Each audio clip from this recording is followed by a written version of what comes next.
the big old Cadillac in the house, in the shop tonight. 97 Cadillac.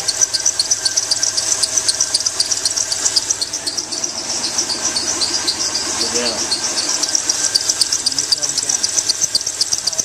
It's problems with the power steering pump. The guy said he overfilled it.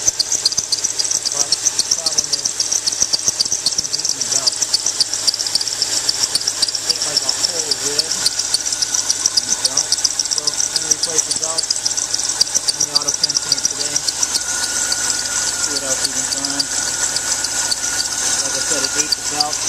There's proof. It ate the belt once before. Threw it up into the hood.